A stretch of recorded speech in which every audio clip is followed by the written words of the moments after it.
नमस्कार दोस्तों, स्वागत है आप सभी का हमारे एक और नई वीडियो में। ये तो वीडियो ना भाई, ये काफ़ी इन्फॉर्मेटिव होने वाली है, तो वीडियो को भाई पूरा ध्यान से देखना।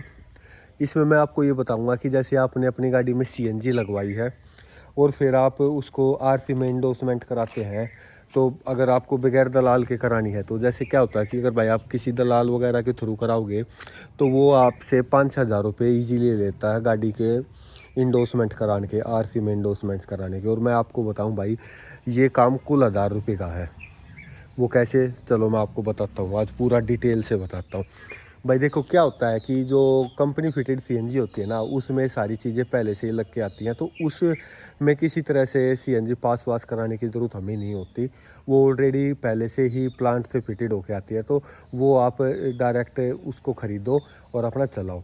बट भाई जब ये क्या होता है कि अगर आप आफ्टर मार्केट सीएनजी लगवाते हो तो इसको आपको अपनी अथॉरिटी या आरटीओ ऑफिसर से रजिस्टर कराना पड़ता है, और उसके बाद आप अपनी गाड़ी को आरसी में चढ़वा सकते हैं और फिर इंश्योरेंस में चढ़वाते हैं। तो भाई क्या होता है कि जैसे आपने आफ्टर मार्केट सीएनजी लगवाई, तो उसके बाद जो दूसरा काम होता है वो यही होता है कि आपको वो जो आरसी है उसको अपनी वो जो सीएनजी है उसको अपनी आरसी में चढ़वानी होती है।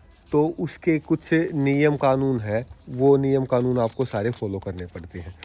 तो भाई सबसे पहला कानून क्या होता है कि जब भी आप किसी अपनी गाड़ी में सीएनजी लगवाते हैं तो वो सिर्फ आपको उसी डीलर से लगवानी है जो गवर्नमेंट अप्रूव्ड हो। मतलब कि ये जो डीलर हैं जो सीएनजी लगवाते हैं, इनको भी अप्रूवल लेना पड़ता है गवर्नमेंट से पहले। तो आपको हमेशा जो सीएनजी लगवानी है वो एक इसी डीलर से लगवानी है जो गवर्नमेंट अप्रूव्ड हो।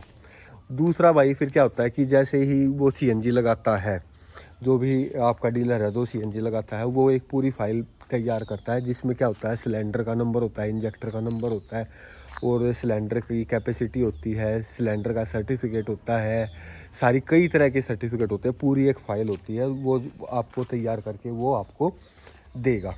ठीक है, वो फाइल लेनी है आपको उससे। एंड भाई आपकी सीएनजी का इनवॉइस लेना है, सीएनजी का सिलेंडर सर्टिफिकेट लेना है, वो फाइल में लगा देता है उसको। भाई अपनी गाड़ी की आरसी लेनी है, पोल्यूशन लेना है, इंश्योरेंस लेना है, और एक फॉर्म नंबर 20 आता है जिसके ऊपर आपको चेसी को स्क्रैच करके, ये देखो मैं आपको दिखा देता हूँ कहाँ पे होती है चेसी नंबर।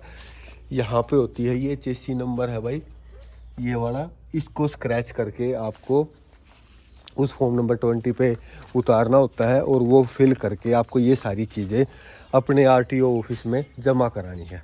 ठीक है भाई, जैसे ही आप ये जमा कराओगे ना, तो जो वहाँ का आरटीओ ऑफिसर है वो आपकी गाड़ी को इंस्पेक्ट करेगा, चेक करेगा। तो वो भाई क्या चीज़ें चेक करता है, वो चीज़ मैं आपको आज बताऊं। वो ये चेक करता है जैसे आपका ये ईसीयू है ये प्रॉपर लगा हुआ है। एंड भाई ये एडवांसर का तो कोई उससे लेना देना नहीं होता भाई। आपके ये रिड्यूसर के नंबर चेक करता है, आपका ये जो वाल लगा हुआ है इसके ऊपर एक नंबर होता है, ये देखो ये आपको इस साइड दिखाई देगा, ये नंबर चेक करता है।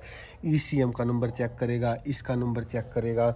एंड भाई ये गाड़ी स्टार्ट करके ये जो वाल है इसको निकाल के देखेगा। तो ये क्या होता है कि जैसे ही आप ये वॉल निकाल दोगे ना तो गाड़ी ऑटोमेटिकली बंद हो जाएगी।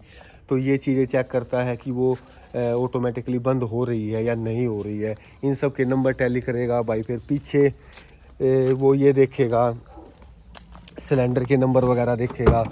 जो हमारा सिलेंडर होता है इस पे भी नंबर होते हैं यहाँ पे, ये सिलेंडर के नंबर वगैरह वो चेक करता है, ये वॉल वगैरह चेक करता है, फिटिंग चेक करता है प्रॉपर हुई है या नहीं।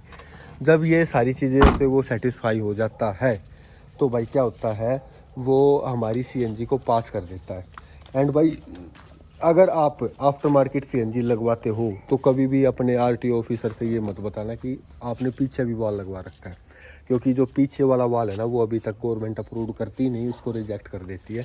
तो हमेशा वो इसलिए चेक करता है कि ये जो वाल है ये यहाँ पे लगाना होता है। इसकी दो ही प्लेसमेंट होती हैं इस वाल की, या तो ये यहाँ लगेगा या ये वाल यहाँ लगेगा।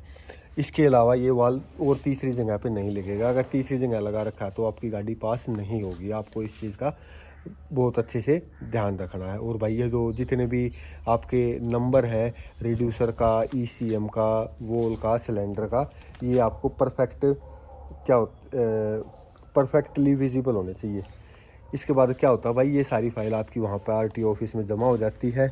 क्या होता है, और आपकी आरसी जमा हो जाती है। एक आपको ऑनलाइन फॉर्म फिल करना पड़ता है जिसमें क्या होगा, आपको अपने सारे जो डीलर ने आपको डॉक्यूमेंट दिए हैं वो सारे डॉक्यूमेंट आपको सबमिट करने हैं। नॉर्मल चीज़ें होती भाई, ये इसमें कुछ वो नहीं होता, ठीक है। ये सारे सबमिट करके आपकी 950 रुपये की पर्ची कट जाती है। ये समझ लो कि वो 950 रुपये की पर्ची कटी और भाई आपकी गाड़ी में CNG चढ़ी, और उसके बाद 3-4 दिन में आपकी जो RC है नई वो घर पे बन के आ जाती है, और भाई आप अपनी गाड़ी को फिर ईजिली यूज़ करो।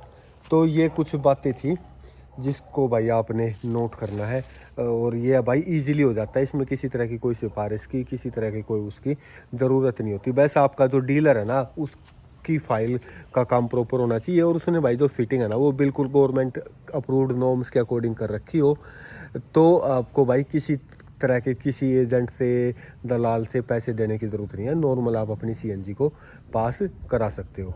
तो भाई एक यही छोटी सी इन्फॉर्मेशन थी। आई होप आपको इन्फॉर्मेशन पसंद आई होगी। पसंद आई तो भाई चैनल को लाइक करें, चैनल को सब्सक्राइब करें, वीडियो को लाइक करें। मिलती है भाई इसी तरह की और वीडियो में, तब तक के लिए सभी भाइयों का बहुत बहुत धन्यवाद। Thank you so much.